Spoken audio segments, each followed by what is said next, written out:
Have you ever stopped and wondered, what does a skyscraper, a beautiful piece of fabric, and the apps on your phone all have in common? Well, it turns out they're all built from the same secret set of ingredients, a kind of fundamental design alphabet that shapes everything we see. I love this quote from an art teacher, Mrs. Okafor. She said that learning design is like learning the alphabet before you can write a novel.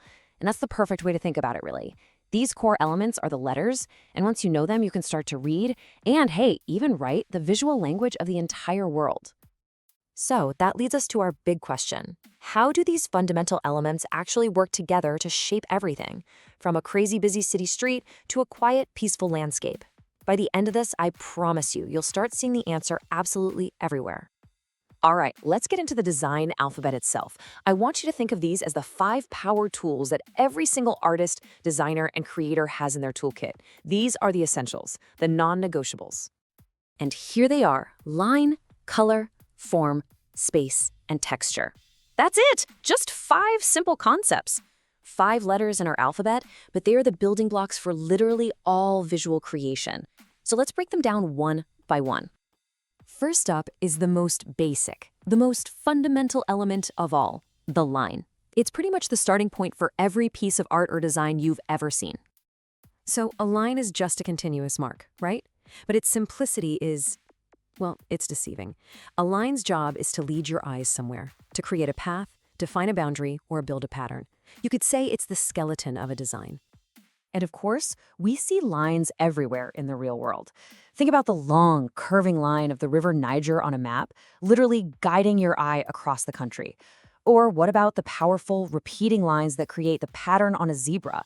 Lines also define shapes in traditional art, like those beautiful, flowing patterns in Igbo uli or Yoruba ajire textiles. Okay, let's move on to our next tool. If line is the skeleton, then our next element, well, it's the feeling. We're talking about color, and it is the most powerful mood maker in any designer's toolkit. So while line gives us structure, color gives us feeling. It's the one element that can make a design feel exciting or calm or totally joyful, all without using a single word. And we get this instinctively. Just think about the fiery, passionate red of the pepper in a pot of jollof rice. It just communicates energy and intensity. Now contrast that with the calm, peaceful blue of the Atlantic Ocean you might see at Lucky Beach. Same world, completely different feelings, and it's all thanks to color. Now our next 3 elements, form, space, and texture, I like to call them the 3D trio. They all work together to take a design off a flat page and make it feel like it actually exists in the real world. Let's start with form. Form is what gives an object its 3-dimensional reality. It's not flat. It has height, it has width, and this is the important part, it has depth. It's what makes something feel solid. Here's the absolute best way to understand the difference. Imagine a real clay pot from a market in Kano. You can pick it up, feel its weight, walk around it. That is form. Now imagine a simple drawing of that same pot. That's just a shape. It's flat, it only has height and width. The pot has form, the drawing has shape. Okay, next up in our trio is space. Now, this one's fascinating because it's not just about the objects themselves, but it's also about the emptiness around them. Designers split this into 2 types: positive space, which is the object, and negative space, which is the area surrounding it. To really get this, just picture a crowded Lagos market. All the people, the stalls, the bikes, that's all positive space. It's dense, it's full of subjects. Now, picture a wide open, flat field. That emptiness, that's the negative space. And in design, that emptiness is just as important as the subject. It's the breathing room. The final member of our 3D trio is texture.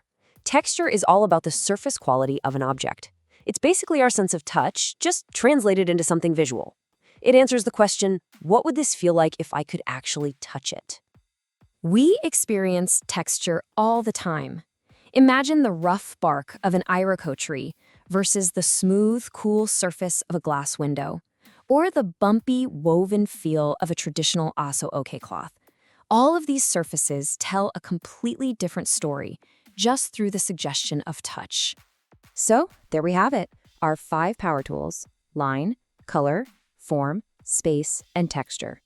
The final step now is seeing how designers combine these letters in our alphabet to write a complete visual story. Let's look at how it all comes together in a simple beach scene. First, the artist used line, wavy for the ocean, straight for the boat. Then she used color, a calming blue for the water and a bright yellow for the sun, to set the mood. And finally, she used texture, adding lots of little, rough dots to make the sand look gritty. You see, each element has a job to do. Once you really understand this alphabet, you start to realize that design isn't some big mystery. It's a language you can now learn to read and to speak. Start looking for these elements at work all around you, because the world truly is your canvas. So I'm going to leave you with a final thought and a challenge. Tonight, find one object in your house, a cup, a shoe, a chair, anything, and just try to sketch it. But as you do, ask yourself, what kind of lines am I using here? What's its form? How would I describe its texture? The moment you start asking those questions, that's when you've stopped just seeing the world and you've started to truly understand it.